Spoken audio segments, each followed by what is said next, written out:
In the year 1691, a Portuguese ship captain named Lourenço Pinto sailed into the mouth of the Formoso River.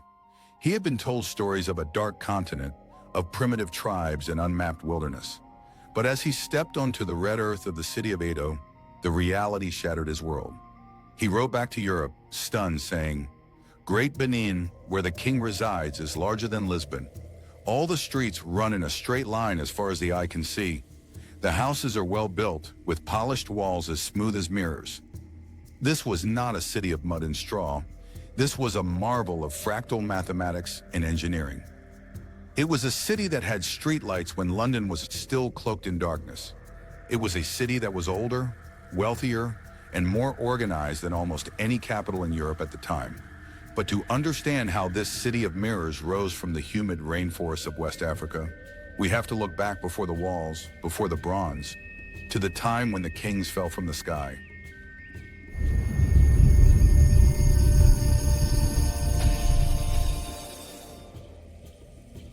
Long before it was the Benin Empire, it was the land of EDO. The people who lived here, the EDO, tell of a time stretching back into the mists of the first millennium. They were ruled by a dynasty known as the Ogiso, or the Kings of the Sky.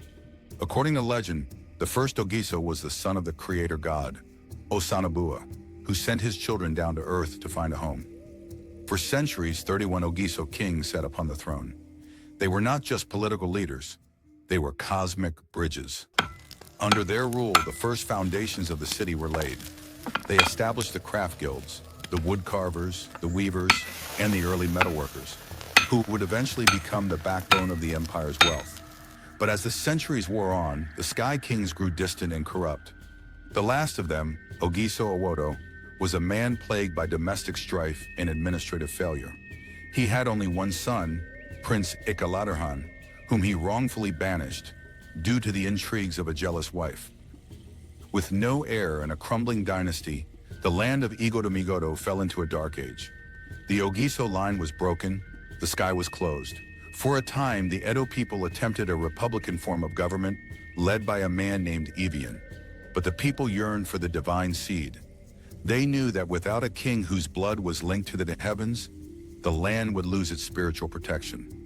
Desperate for stability, the Edo elders sent a secret delegation to the great spiritual center of the Yoruba people, the kingdom of Ife.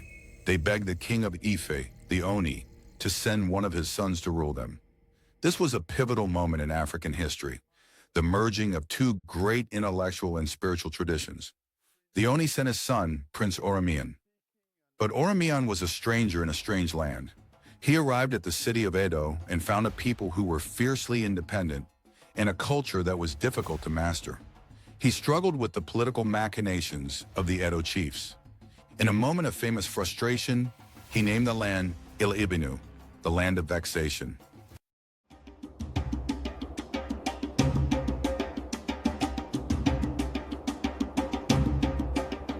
Oromyan realized he could not rule this people directly, but he did something more profound. He fell in love with a local woman, Erin Wide.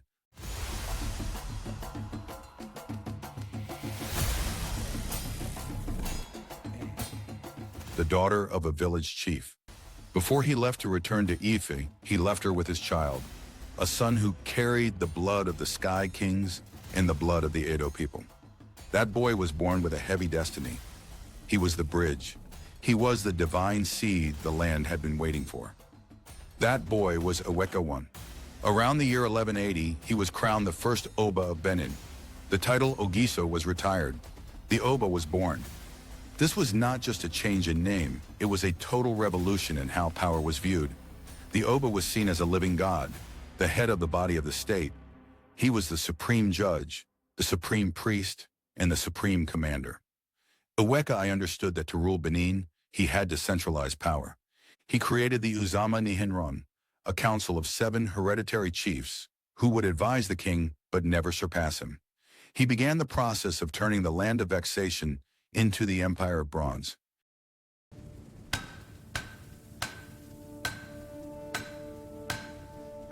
He taught the people that the Oba's palace was the center of the universe.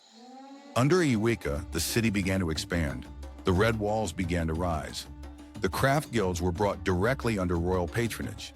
If you were a master of bronze or ivory, you worked for the Oba, or you didn't work at all. This ensured that the finest minds of the empire were dedicated to the glorification of the state. By the time Iwekawa joined his ancestors, the blueprint for greatness was complete. He had taken a fractured society and given it a divine center. He had turned the Edo people's identity from a collection of clans into a unified national force. The Sky Kings had left, but the divine seed had taken root in the red soil of Benin.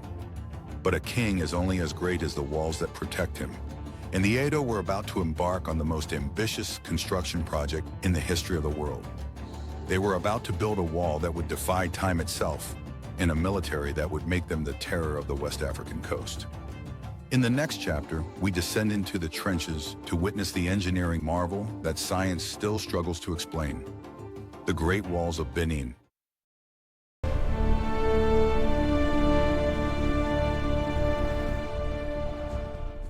For decades, the world was told that the Great Wall of China was the only man-made structure visible from space.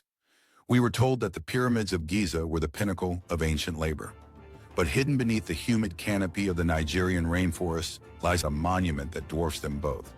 It is a network of earthworks so massive that archaeologists estimate it took over 150 million man-hours to complete. These are the walls of Benin. They are not just a single circle around a city. They are a sprawling, interconnected web of over 16,000 kilometers of boundaries. If you were to stretch them out in a straight line, they would run from Benin City to the southern tip of Africa and back again. They are 4 times longer than the Great Wall of China and consumed more earth and stone than the Great Pyramid of Cheops. But these walls weren't built with slave labor or the whims of a tyrant. They were built with the precision of a mathematician and the soul of a civilization that viewed its city not as a place to live, but as a living organism.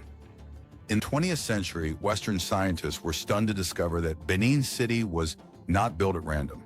It was designed using a complex mathematical principle known as fractals. In a fractal design, a small part of the structure perfectly mimics the whole. The city was a series of nested squares. The Oba's palace was at the center, surrounded by a wall. Outside that was a larger square for the nobles, surrounded by its own wall. Outside that, the commoners, and so on, radiating outward into the countryside. This wasn't just aesthetic, it was a sophisticated system of social and spiritual organization. The walls were known as Iya. They weren't just for defense, they were spiritual membranes. They separated the order of the city from the chaos of the wild forest. To cross a wall was to enter a different state of being. The engineering required to maintain these slopes, some reaching 70 feet high, in a region of torrential tropical rain is a feat of soil science that modern engineers still study. The Edo used a specific type of laterite soil that, when packed and polished, became as hard as concrete, turning the entire city into a red earthen fortress that was virtually impenetrable. While the walls were built over centuries, it was one man who brought the vision to its peak: Oba Iwar the Great. Ascending the throne around 1440, Iwar was the Napoleon of Benin. He was a warrior, a mystic, and a master engineer. He realized that for Benin to become an empire, it needed a heart of iron. Iwar oversaw the final, most massive expansion of the inner walls. He rebuilt the capital, turning it into the city of mirrors that later European travelers would marvel at. But his greatest innovation was the reorganization of the military. He transformed the Oba's guard into a professional standing army. Imagine a Benin warrior of the 15th century. He was not a primitive fighter. He was an elite soldier, often wearing tunics of quilted cotton or leather armor reinforced with iron plates. He carried a broad-bladed iron sword called an Ada and a shield made of elephant hide. Iwar's army was divided into specialized units: archers, swordsmen, and scouts. With this machine, Iwar conquered over 200 towns and cities, expanding Benin's influence from the Niger River in the east to the borders of modern-day Ghana in the west. The strength of the walls was matched by the strength of the forge. The Edo were master metallurgists. While much of the world was still struggling with primitive smelting, the blacksmiths of Benin were producing high-quality iron and copper alloys.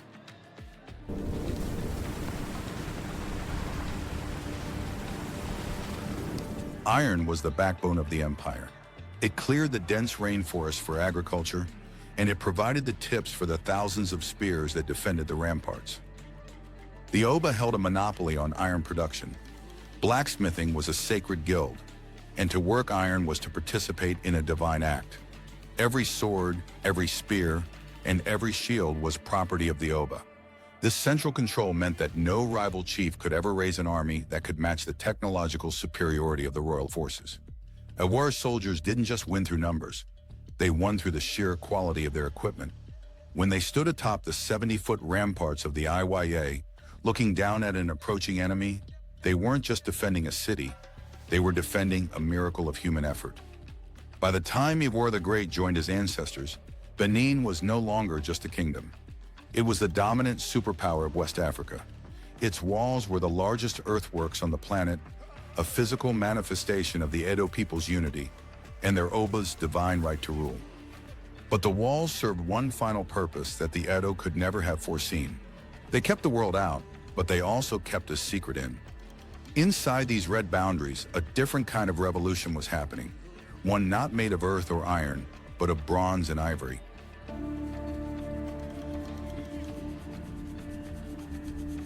The Oba's smiths were about to master a technique that would produce art so perfect, it would eventually ignite the greed of the entire world.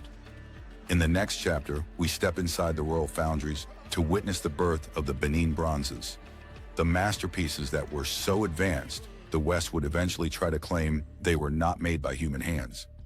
Within the labyrinthine walls of Benin City, there existed a place where the barrier between the physical and the spiritual was melted down in a furnace. This was the district of the Igun Erimwan, the royal guild of bronze casters. To the outside world, they were craftsmen. To the Oba, they were the keepers of the empire's soul. This was a secret society, a closed caste of artists who worked under a vow of absolute silence. To reveal the secrets of their craft to an outsider was a crime punishable by death. Why such secrecy? Because in Benin, bronze was more than metal. It was a divine substance, a material that never rusted, never decayed, and possessed the power to capture the essence of a king forever. The smiths did not just make art, they were the empire's historians. In a civilization that did not use a written alphabet, these men were the librarians, and their books were forged in fire. Every major event, every victory, and every royal lineage was recorded in bronze and ivory. But the method they used to achieve this was so advanced that when Europeans first saw the results, they refused to believe it was possible. The technique they mastered is known today as cire perdu, or lost wax casting. It is a process of incredible risk and precision. First, an artist would sculpt a core out of fine clay. Over this core, they would apply a layer of beeswax, carving into the wax every minute detail: the fine beads of a coral crown, the scales on a leopard's back, the defiant glint in an Oba's eye. Once the wax sculpture was perfect, it was encased in a thick shell of clay and fired in a kiln. The wax would melt and run out of small holes, leaving a hollow space that was a perfect negative of the art. Then came the moment of truth.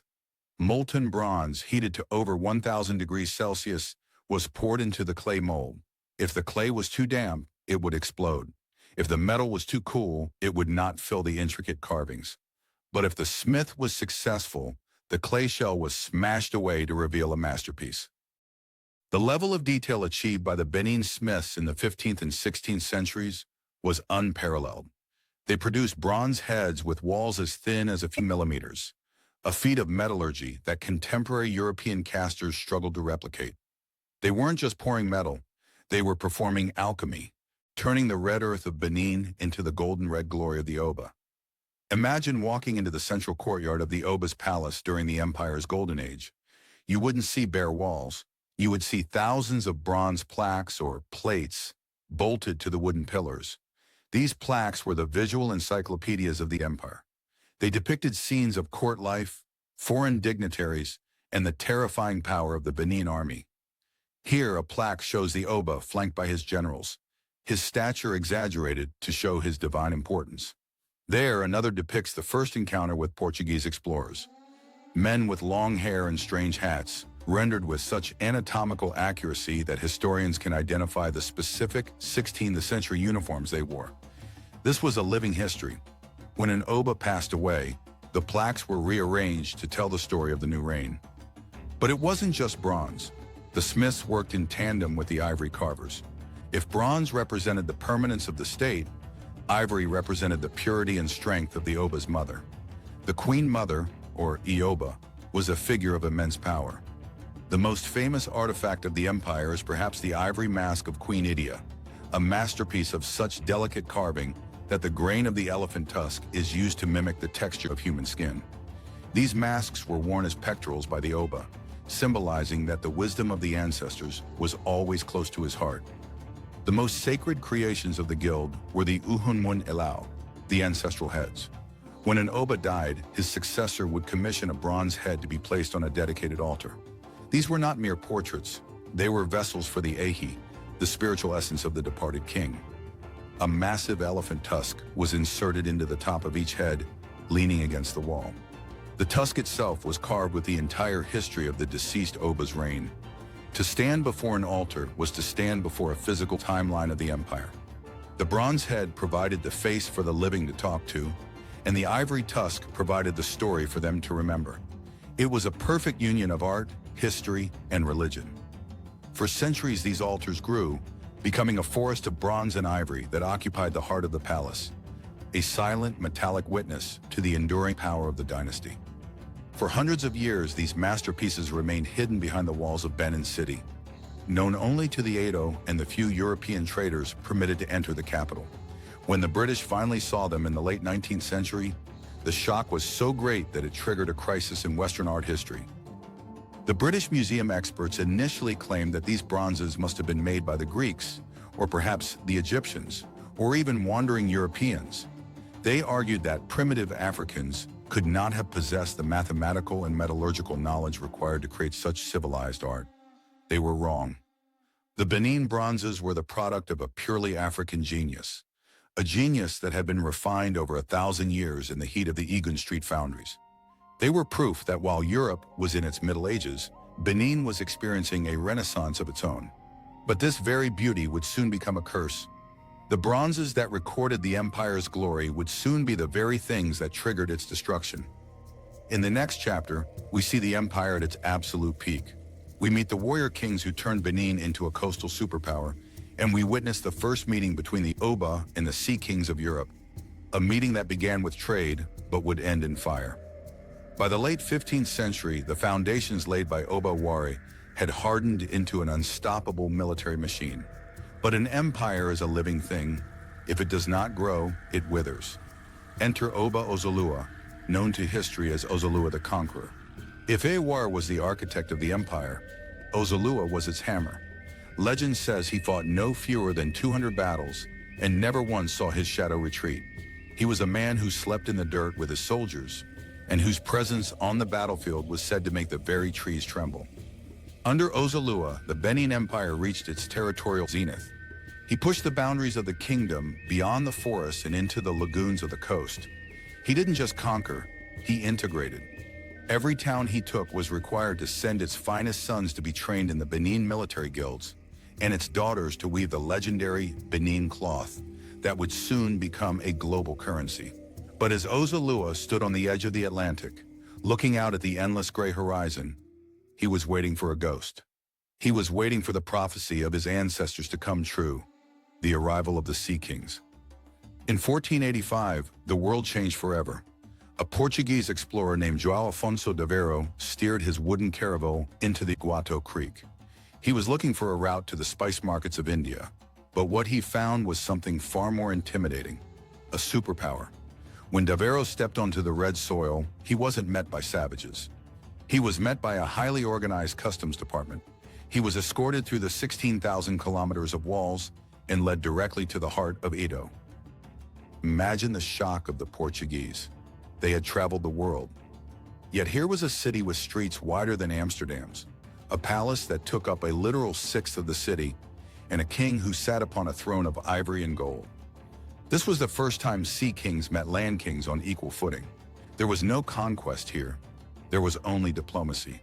The Portuguese recognized immediately that the Oba was a monarch of the highest order.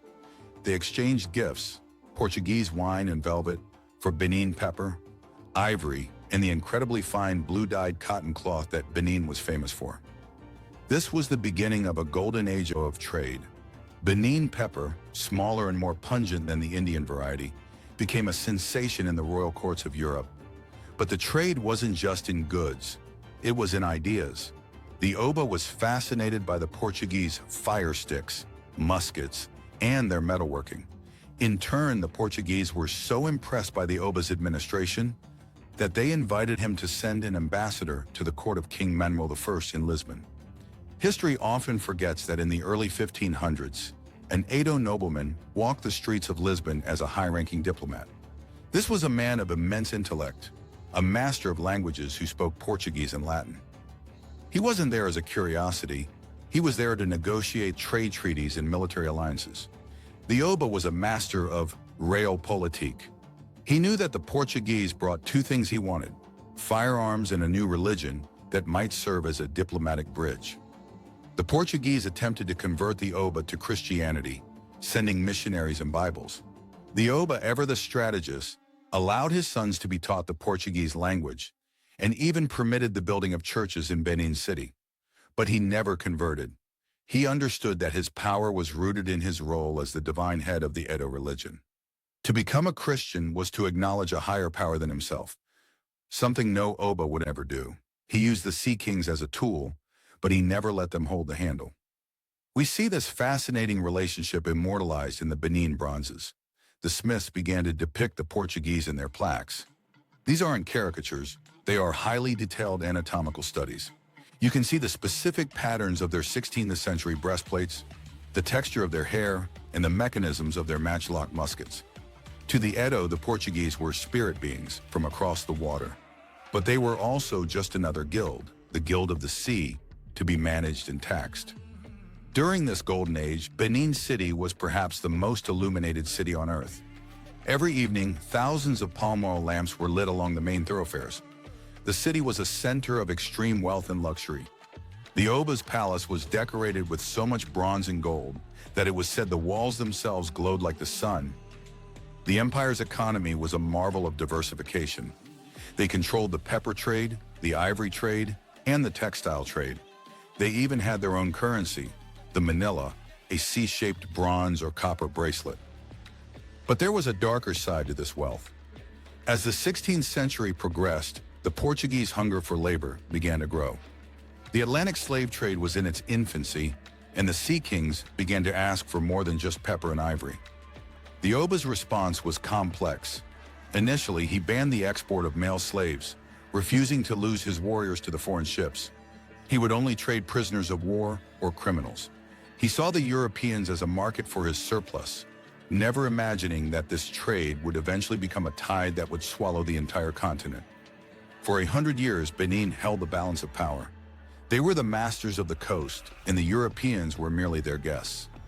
Under Oba Isigi and his brilliant mother, Queen EDO, the empire reached a level of stability and cultural sophistication that was the envy of the world.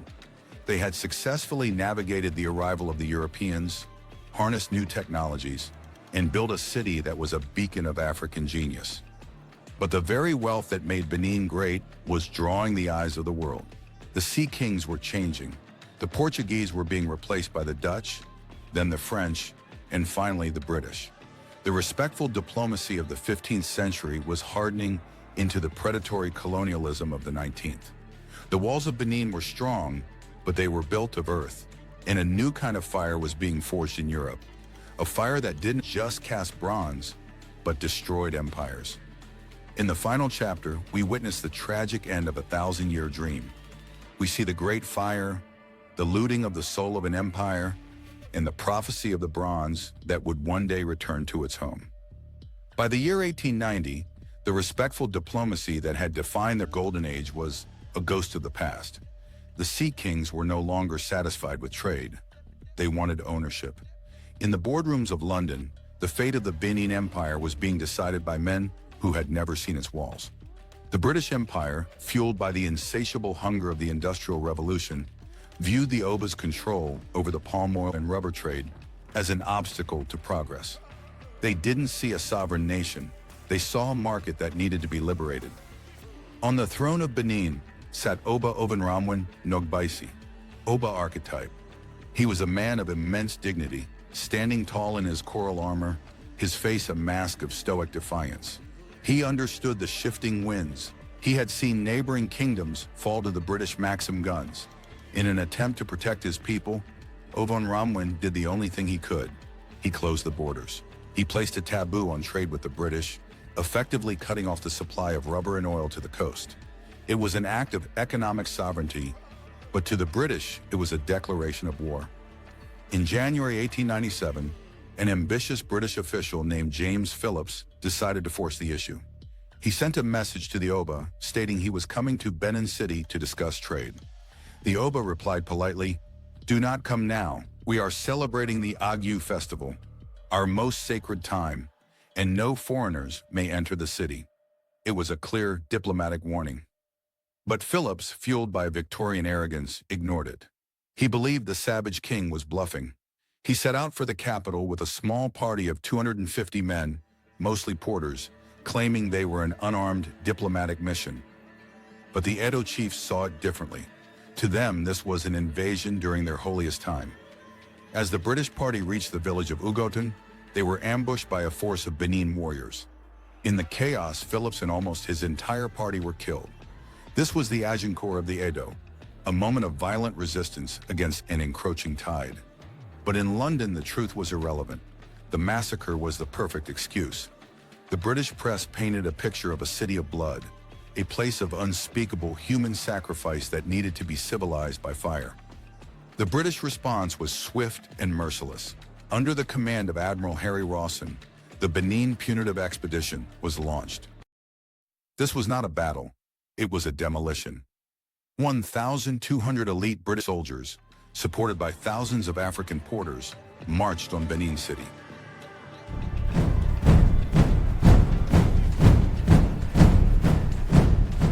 They brought with them the deadliest technology of the age, the Maxim gun, the world's first portable machine gun, capable of firing 600 rounds per minute.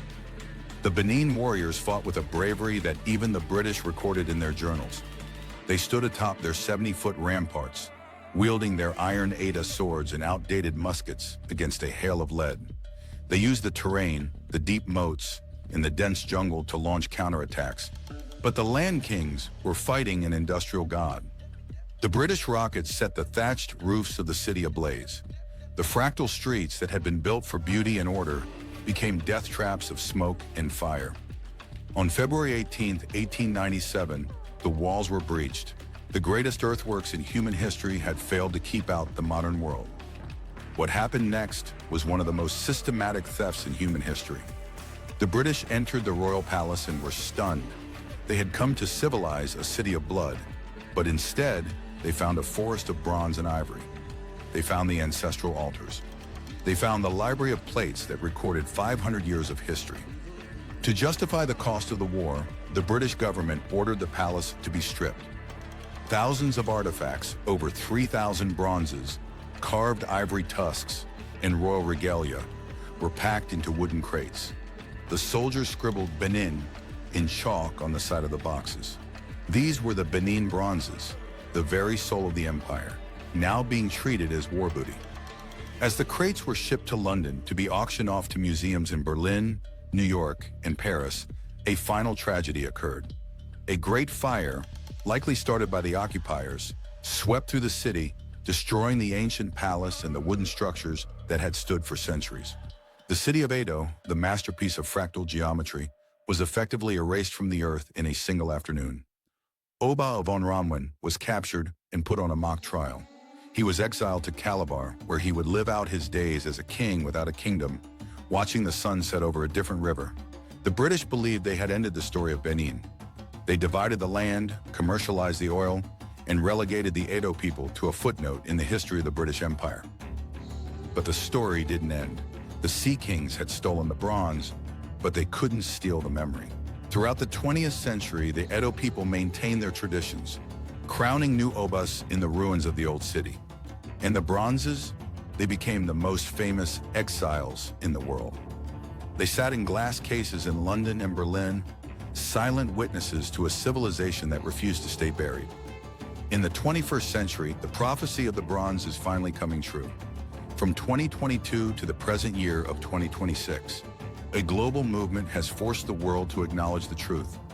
Germany, France, and even institutions in the United Kingdom have begun the process of restitution, returning the stolen souls of Benin to their rightful home. They belong back in Benin City, simple as that. But what about the museums that preserved them? Preservation shouldn't justify ownership. We must return them. The city of blood was a lie. The city of bronze was the reality. And as the artifacts return, the walls of Benin are rising once again. Not in earth, but in the pride of a continent that has finally reclaimed its own history. The Sky Kings have returned to the earth. The divine seed still grows, and Great Benin shall never be forgotten. The British believed that by burning the city and stealing the bronze, they could bury the memory of Benin. But they forgot one thing. You cannot kill a spirit that is cast in fire. Today, the world is witnessing a miracle. The very artifacts that were taken as spoils of war are finally coming home. From the vaults of Germany to the galleries of the Smithsonian, the bronzes are returning, not as museum pieces, but as the ancestors themselves reclaiming their throne. Benin City is no longer a ghost of the past. It is a testament to the fact that African history was never lost. It was simply waiting for the world to be ready to hear the truth. But stories like this only survive if we tell them. For too long, these empires were kept in the shadows of history books. We are here to change that. If you believe that the genius of the Benin Smiths and the strength of the Zulu warriors deserve a seat at the table of world history, then join us. Every like, every comment, and every share helps push these stories to a global audience that has been starved of the truth. We want to hear from you. Should every single Benin bronze be returned to Nigeria immediately, or should some remain in the West as ambassadors of African history? Drop your thoughts in the comments below. The debate is just beginning. Hit the subscribe button and turn on the notification bell. Don't just watch history, help us reclaim it.